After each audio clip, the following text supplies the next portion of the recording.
pod, and really my life for that matter, away from. I don't want to say I steer away from polarizing topics, because to me, that if you're not talking about, well, this is the way I put it. If you're afraid to have conversations about where you think you go when you die and how you think we should live together while we're alive, which if you summarize those, it's religion and politics. If you avoid those two topics when you're having a relationship with somebody, and I mean, just communication can be a relationship, how can you ever really know each other? So to You avoid, can't. And I was going to say, my life resides in the spirituality realm. Yeah.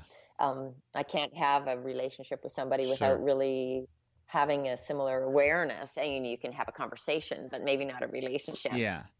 So all that being said, I don't want to avoid the controversial topics. This whole vaccine thing, like I don't go around marching and making noise about it. I have an opinion. If you ask me about it, I'll tell you. But on that front, the reality and the possibility of myself ending up with cancer someday is high. I mean, it's just the statistics are there, and I've somewhat made the decision, and I'm sure within the context of having the disease, I would think of things differently. But right now, if I was told I had cancer and that I needed to have chemo or radiation therapy, I've said it to my mom and I've said it to my wife that I would probably choose not to do that and look for other ways to treat myself. And all that was a lead up to, you've mentioned colon health. I know you've been into the whole breathe, and I remember when I first started hearing you talk about breathing, I'm like, we breathe. Like, why? How do you go to a breath seminar? You suck in and you blow out. Since then, since having Not those if you're opinions, doing it right. well, since having those opinions, I listened to and have stumbled into Wim Hof, and my entire understanding of breathing and oxygen and all of that has changed. So you've lived on a farm, lived sustainably, permaculture, cancer treatment, diet, and so on. Give us just a 5 to 10 minute synopsis of, or whatever. I mean, I'm fascinated by all of this. You beat cancer. I mean, am I right there? You beat cancer? Yeah. Yeah. And we all can. How'd you do it? I really it? believe that. Yeah. Well, cancer for me, cancer is, and I need to say this, I understand things. I've studied anatomy and physiology, like from that as perspective, but specifically because medicine is such a touchy, funny subject about whether you're doing something medical or holistic. Right. I really stay away from those kind of words. So I understand things on a layman's term. I see as an end user always. So our body gets cancer or any illness when our energy field isn't well aligned or has a loose weave to it, so to speak. So we are a flesh body, but we are also an energy body. And our energy body informs our flesh body. It's not the other way around. Energy creates form. We can see that. We're seeing things now where vibrations, can make the sand move in different directions and through vibration. Sound, energy informs our physical body. So when our physical body's not doing well, there's some energetic things going on that we need to look at. So by doing breath work, say for example, very easy, our breath opens our central channel in our body. So through a fully activated breath, you actually get that energy of the breath moving through all your energy systems in your breath system and your physical system as well. And it will sort of push through blockages and help your energy resonance flow. If you know about the chakra systems, and your central line from your root chakra up higher in your body, when you're in your breath, you actually do breathe low in your belly and activate your full chakra system, but you're definitely, chest up is very active. When we do the colon hydrotherapy, there's a couple ways to do that. One, colonics is more like a medical technique where there's like kind of a hose-sized hose for in and out, and there's a bit of pressure in the colon. It's not very comfortable. The system I use is a teeny tiny little insert the size of like a tiny straw, a very soft molded end, And it's this very slow feed of water that's going through your rectum. You self-insert it, and you're just laying there with this flow of water going through your body. And after you release the physical material that's there, you'll release any plaque that builds up on the intestinal wall. And that's really what happens. Like in somebody like you that's really healthy, because you've led a healthy lifestyle and everything, you probably might have some mucoid plaque that's built up, over holding to go to the bathroom, racing, some erroneous food choices down the line. Also, emotions are huge. In-N-Out burger. Exactly. I remember you telling me about In-N-Out burger. We also, when we've had traumas in our lives, we incarnate things, which incarnate means to stick in our flesh, right? So say, for example, if we've had an injury, maybe if you've been hit at some time by somebody, like men usually have had a little fist fight with another male at some point in their growing years, that kind of thing.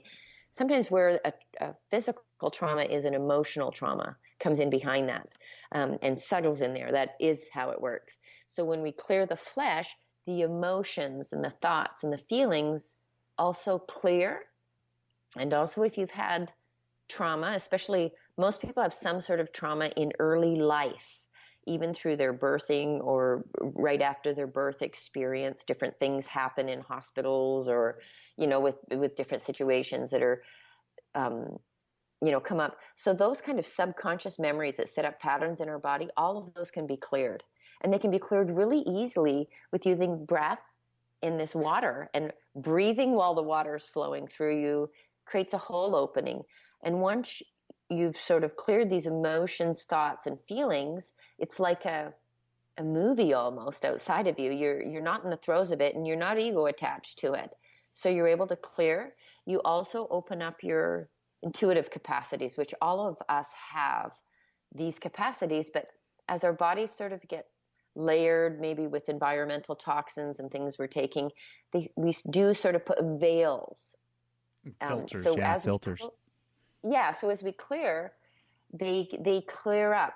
The other thing that I would say is that eating commercialized foods that are not fresh from the soil and into your body, or if you're eating meat, like free range, healthy, the way they're harvested is very important. The biochemistry of the animal will be in its blood later when you eat it. So you can eat fear, you can eat those things and then have that biochemical signal in your body. As we're eating things, when we're eating commercial things, there's locks that sort of come from all these additives that we don't know. And even though they say on labels what's in food, it's not really that strictly regulated. And there's some things that are really flavor. Yeah, natural flavor, citric acid, whatever. Any of those things can really be anything. And it's interesting how they build in our system, and they kind of create a nebulous snot body. Yes, I said that, like mucus. So in our body, we've got organs. We know all of our systems we think we know what they are. We're learning we don't know a lot about certain systems. But the more mucusy you are on the inside, then you've got this snot body, and that's when things can hang out in those nebulous sort of slime bodies. Like heavy metals can't clear through that. Parasites can't clear through that. So when you've got the thicker your snot body's getting, which means when you stick out your tongue in the morning, you see the white, the fuzziness, or you're getting snot all the time in your nose, or maybe you're always needing to clean your ears, or, if you're corking, like if you're spitting up sort of things, anything like that is telling you that your mucus body is getting thicker. So as you clean and clear, then you don't have that, and you can release all these things. So you can release all your heavy metals. You can release pharmaceuticals that have accumulated in your body. There's natural plant remedies that can help your body repair. Your body is a self-repairing organism. It is meant to self-repair. Yeah. So all you need to do is remove obstacles and not burden it with toxicity. And I think in an environment like Southern California, I don't know that you know where all your food's coming from. I don't know how Trader clean the Joe's. water is, the soil is. I know you've got a lot of electromagnetic frequencies, which is a huge factor. Remember I said the energetic body informs the physical body. Yeah. So all these new forces that we're using with phones and cell towers, they're scrambling our weave. If you think of yourself like a sports sock that's been well worn, I mean, you want to tighten up in the wash every time and tighten that weave. Electromagnetic frequencies kind of make us seepy, if that makes sense. And like too much acidity in our food does, electromagnetic frequencies can make us acid, which make us get leaky. And then we've got all these sort of pathways within us. So once you clear out the mucus body and you're no longer ingesting things that feed or contribute to your toxicity, you have a click, like a shift happens, and it's way easier after a certain point. Sure. It's just at the beginning. Yeah. And then you clear all that out, and you really have a clarity, like your mind clears up, your heart clears up, your emotions clear up. It's amazing now. There's companies out there now that are doing fecal smears where it's called Biome, where you order it, comes to your house like a Mac computer or to your mailbox. It gives you instructions. You smear a little poop on it, send it in, they check it out. And they're doing it with artificial intelligence computers and checking out exactly what's going on in your gut. And then they make you like a personalized cocktail for an implant to help improve your health. Sure. What's interesting about that, though, I always just say, don't go for the test. Just do what's right. Just get yourself doing the right thing. What's interesting with that company, though, is they have now been able to profile all these illnesses based on gut biome, and there's absolute patterns. Right, for sure. Gut biome patterns.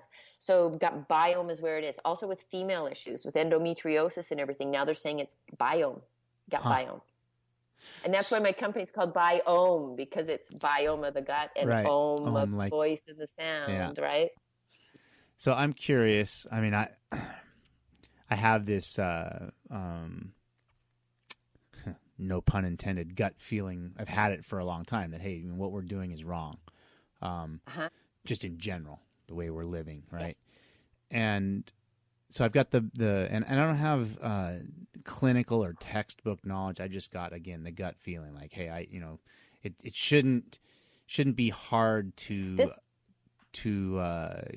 discern the fact that orange crunchy Cheetos are probably not good for you. I mean, I don't. So anyways, I have this. When you cleanse your body, you can no longer eat anything like that. You reject it immediately. It tastes like you're drinking gas or something. Okay, so this is my question for you. I have the knowledge. I had orange Cheetos probably within the last 2 weeks. So I still with the knowledge, I still unfortunately choose to do unhealthy things. And here's the question. I think, and I don't even know if I've ever even seen your kid. I probably have on Facebook, but I've never met them. You've got 2 children that were born and raised in Mexico, and right around the time when you were leaving corporate Mexico and going to organic farm living.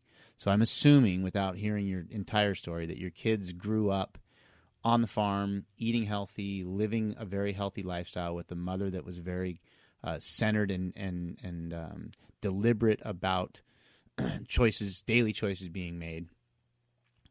And now they're in their teens. And did they move back with you to Canada? Or yeah, they did, right? Yep.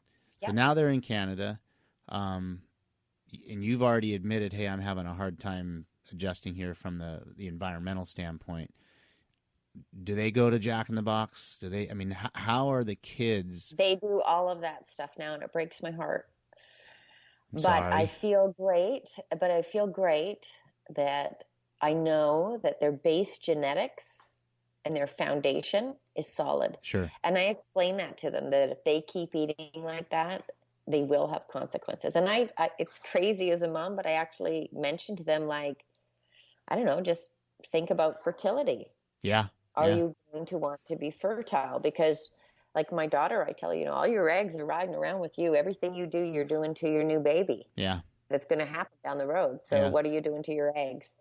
Yeah, it's incredible. And here in Canada, there's this incredible drug culture too. Fortunately, my kids aren't involved in it, but there's so much drug use in the youthful population here.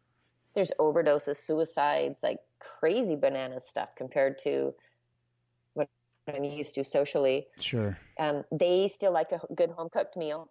My daughter now likes to come home and have like vegan meals made by me, but they'll go out and they'll sort of eat with their friends. We were kind of appalled that like kids here in Canada do go to like, there's a Tim Hortons is like a Starbucks in Canada. Yeah, I They'd remember quite going often to Tim Hortons one time. Yeah. yeah, they go to Timmy's and have their breakfast and stuff, Yeah. and they go to the burger places sometimes and out. But